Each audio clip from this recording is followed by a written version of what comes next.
இப்படி குதிகாலில் உட்கார முடியுதா அப்படின்னு பாருங்கள். அப்புறம் ஒரு காலை ஃப்ரண்ட்டில் இப்படி வச்சுட்டு இப்படி உட்கார முடியுதான்னு பாருங்கள். இது அந்த பக்கமும் ட்ரை பண்ணி பாருங்கள். இது பண்ணுறதுல சிரமம் இருந்துச்சுன்னா உங்களால் டீப் ஸ்குவாட் பண்ணுறதுல பிரச்சனை இருக்கலாம். இந்த மாதிரி ஃபுல் டெப்த் ஸ்குவாட் பண்ண முடியாததுக்கு காரணங்கள் நம்ம ஆங்கிள்ஸ் வந்து ஸ்டிஃபாக இருக்கிறது, நம்ம காஃப் மசில்ஸ் வந்து டைட்டாக இருக்கிறது, நம்ம நீ ஜாயிண்ட்டில் ஏதாவது பிரச்சனை வந்து தேய்மானங்கள் வந்து ஏதாவது ஆர்த்ரைட்டிஸ் அந்த மாதிரி வந்து நீ ஜாயிண்ட் வந்து ஸ்டிஃப் ஆகுது, நம்ம தை மசில்ஸ் இதெல்லாம் வந்து வீக் ஆகிறனால ஃபுல் டெப்த் ஸ்குவாட் போயிடுவாங்க. ஆனால் எந்திக்க முடியாதனால ஆட்டோமேட்டிக்காக என்ன அவங்களுக்கு வந்து வெஸ்டர்ன் கிளாஸட் வந்து கம்ஃபர்டபுள் ஆகிடும். அப்புறம் ஹிப் ஜாயிண்ட்டில் ஏதாவது இஷ்யூ இருந்தாலும் ஃபுல்லாக அந்த ஹிப் வந்து பெண்ட் ஆகாது. அப்புறம் எக்ஸசிவாக வயிறில் வந்து ஃபேட் இருந்துச்சுன்னா அப்போயும் வந்து ஃபுல் டெப்த் ஸ்குவாட் பண்ணுறதுல ஒரு மெக்கானிக்கல் பிளாக் இருக்கும். சிலர் பார்த்தீங்கன்னா அவங்க லிவிங் சர்க்கம்ஸ்டன்ஸ் அவங்களுடைய கல்ச்சர் பார்த்தீங்கன்னா இந்த மாதிரி ஃபுல் டெப்த் ஸ்குவாட் உட்காரதுக்கான ஆப்பர்ச்சுனிட்டிஸ் இல்லாமல் இருக்கலாம்.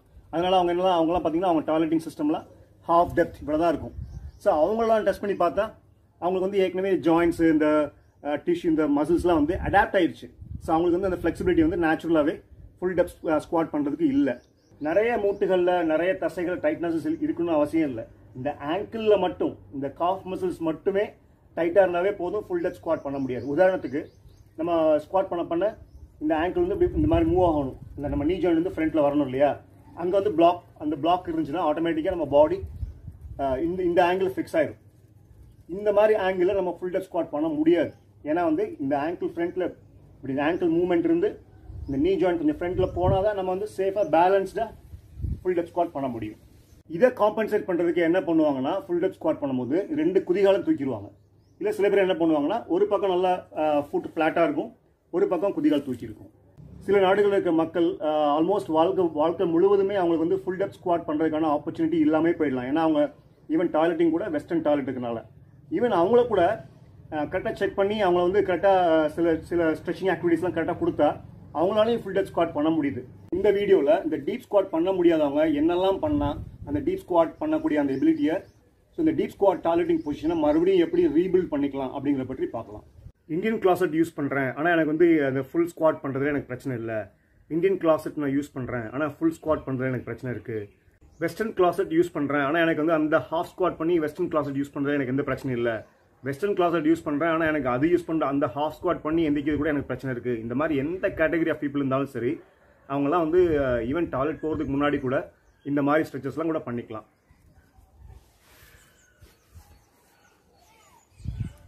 ஹிப் நீ பெண்டிங், இந்த ஆங்கிள் இப்படி இல்லாமல் இப்படி இருக்கணும். அப்புறம் நீ எக்ஸ்டென்ஷன், அப்புறம் இந்த பாஸ்டரை மெயின்டைன் பண்ணிட்டு ஆங்கிள் மூவ்மெண்ட் 2 பக்கமும்.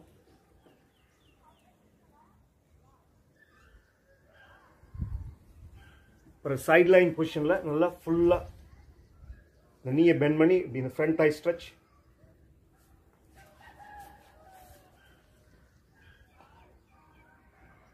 அப்புறம் இந்த டோ ரீஜனை இப்படி வச்சுட்டு இப்படி பின்னாடி இப்படி உட்கார, மேக்ஸிமம் பின்னாடி போய் இப்படி உட்கார ட்ரை பண்ணணும். இந்த அளவுக்கு basic mobility exercises stretch program கூட நமக்கு ரொம்ப யூஸ்ஃபுல்லாக இருக்கும். இதெல்லாம் போக strengthening of the legs, gluteal muscle, front thigh, back thigh, calf muscles. அதுக்கப்புறம் வெயிட் லாஸ் பண்ணுற மாதிரி சுச்சுவேஷன் இருந்துச்சுன்னா நம்ம ஃபேட் பர்சன்டேஜ்லாம் எவ்வளோ இருக்குன்னு பார்த்து அதுக்கு தகுந்த மாதிரி டார்கெட் ஃபிக்ஸ் பண்ணி கொஞ்சம் ஃபேட் பர்சன்டேஜ் கொஞ்சம் கம்மி பண்ணணும். அப்புறம் அப்டமனில் வெயிட் இருந்துச்சுன்னா அப்டமன் சர்க்கம்ஃபரன்ஸ் பெருசாக இருக்குது, விசரல் ஃபேட் இருக்குன்னா அதை குறைக்க ட்ரை பண்ணணும். பார்க்கறதுக்கு தான் இந்த ஃபுல் டெப்த் ஸ்குவாட் அப்படிங்கிறது ஒரு சிம்பிள் மெக்கானிசமாக இருக்குது. சின்ன குழந்தையா இருக்கிறப்போ நம்ம வந்து அந்த பாஸ்டர் தான் நம்ம அதிகமாக யூஸ் பண்ணுவோம் விளையாடுறதுக்குலாம். ஆனால் ஒரு அடல்ட் ஆகி அதுக்கப்புறம் ஒரு மெச்சுரேஷன் ஆகுது பார்த்தீங்களா, அந்த ஏஜிங் ப்ராசஸ் ஆகிறப்போ முக்கியமான ஃபங்க்ஷன் நம்ம மெயின்டைன் பண்ண வேண்டியதை நம்ம கோட்டை விட்டுறோம். நம்ம ஹெல்த் அண்ட் ஃபிட்னஸ், நம்மளோட ஹெல்தி ஏஜிங்க்கு ரொம்ப முக்கியமான ஃபவுண்டேஷன் என்னன்னு பார்த்தா இந்த ஃபுல் டெப்த் ஸ்குவாட் தான்.